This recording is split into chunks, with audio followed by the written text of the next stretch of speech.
In this video, I'm going to take us to the back of the garage where I changed some stuff up and put some more braces in there. These will be vertical braces, and these are common. Again, this is all stuff that you're going to find in a conventionally framed garage that was built quite some time ago, and this would still be methods that we would use today if we were going to conventionally frame a garage.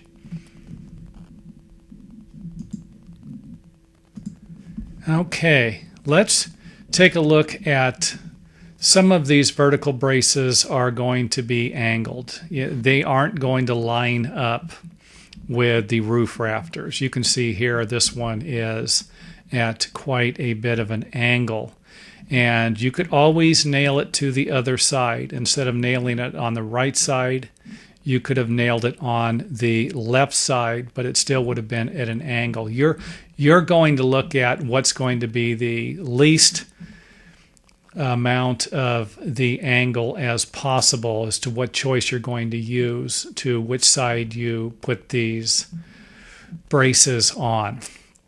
Now, I would like to point out too that in this video I went ahead and provided you with an example of the 2x4s that would lap in the center instead of having a solid 2x4.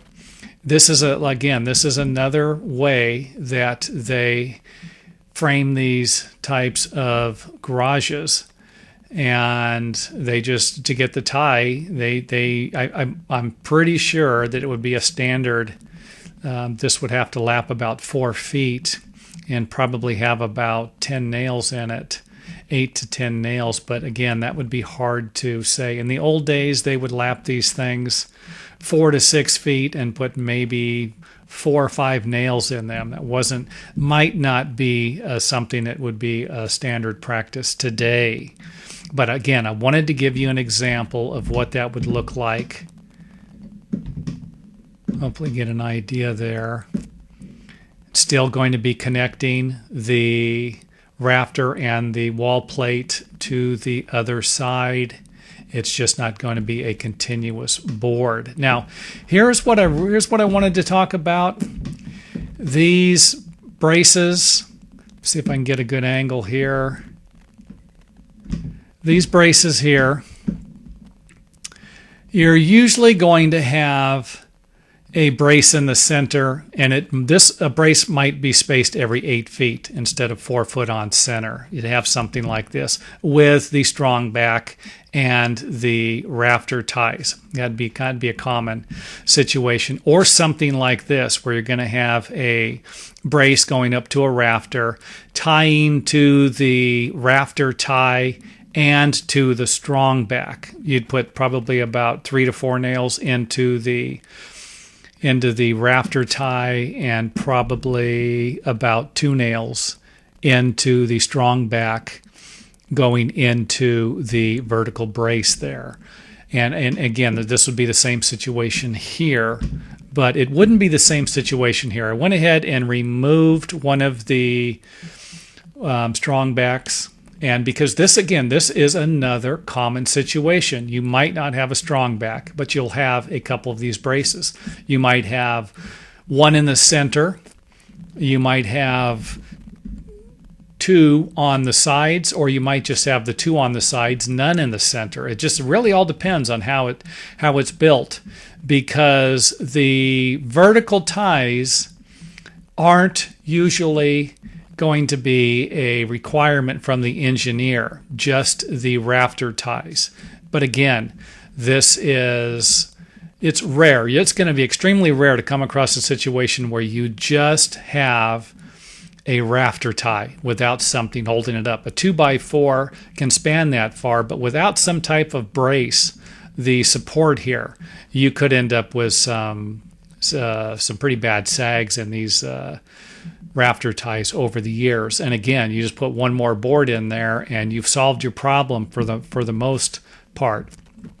Now, here's what happens in a situation like this, where you have vertical ties connecting the roof, and you decide to store stuff in the attic, it's going to put pressure on the roof rafters. So you nail these braces in, or someone did, and again, they're just nailing. The original intent of these braces was just to provide a little more support for the rafter ties to keep them from sagging down. But once you start storing stuff in your attic, you start piling the stuff up in here, you're going to add weight to these rafter ties that you are now using as some type of ceiling joist or floor joist to store things on. You're going to add weight. This weight is going to pull down on the rafter. So this is where you're actually going to create a sag in the rafter as well as a sag in the roof ridge. So the more weight you put in the ceiling, the higher the chances, higher the probability of creating a sag in the ridge and a sag in the rafters. So your rafter ties might do their job and keep the walls from spreading out. But as these things start to sag down, they can actually pull the wall in instead of pushing it out. So just keep that in mind. That would be kind of like simple physics. You know, if you could take this board and connect it to here without anything falling and push this board all the way down, or push it down about 4 feet, it's going to create a shorter distance here as it pulls the walls in. So I'm not about to suggest that you're going to be able to put enough weight in to do that, but let's just say that you put enough weight up in there, you got your braces in here, and this thing moved down about 2 inches. Well, it's going to pull this thing down if it doesn't pull the nails out of here, because you could always end up with that. You could always put your braces in and put enough weight in here, and the rafters and the ridge are sturdy enough, it would eventually separate your connection here, rip it apart at either point if you had enough pressure also. And again, I'm just throwing out a bunch of variables to give you an idea of what you could run into if you have a situation like this where you have the vertical braces and you start putting weight up in the attic. So I think really the best idea I could possibly give anybody would be just to simply add more ceiling joists or rafter ties to the area here and make sure that they're continuous. This type of connection is extremely weak. It's not going to provide you near the strength that a solid member is going to provide you with. If you have the room, don't forget you can always go with taller floor joists here, or storage joists now that they would act as collar rafter ties. But once you start beefing up the structure for the intent of storing things up here, then you're going to need to have thicker boards here. You know, so if you have the room to put a 2x12 or a 2x10 in there, something like that, you're going to be better off. You could always remove the collar ties, the 2x4 collar ties, and put 2x6 in there, 2x8s, whatever you feel is necessary, and refasten them back to their original position. Now, installing the new collar ties isn't going to be easy, because you're not going to be able to shove the board up on one side and then slide it over in the other side. You're going to have to actually make this board a little shorter, because you're going to be shoving it up into a corner here once the roof sheeting is on. I'm talking about these aren't going to be easy to replace. So you could always, instead of removing the rafter tie, the original rafter tie, just put something next to it. If you're going to put a 2x6 or a 2x8, just double it up. Give yourself a little more strength. So that's about it. I think I've covered everything.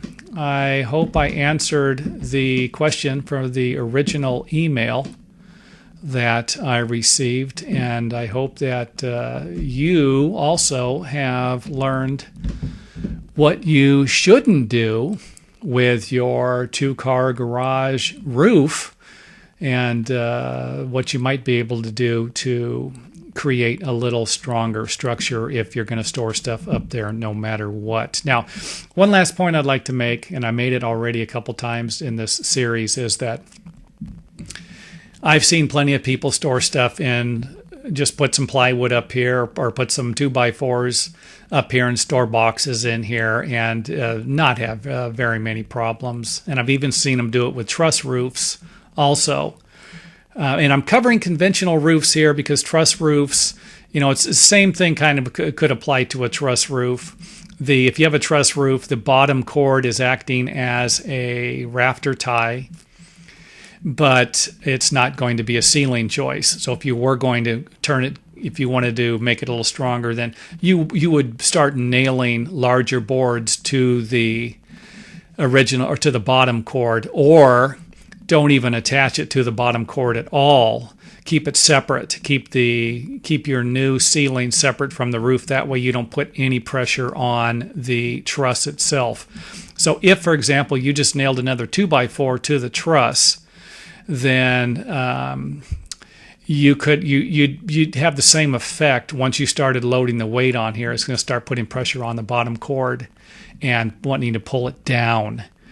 So, okay, I'm going to stop right there before I get too carried away. I think I'm just repeating myself here. So if you like the series, feel free to leave a comment or hit the old thumbs up button, and I will go off to make the next video.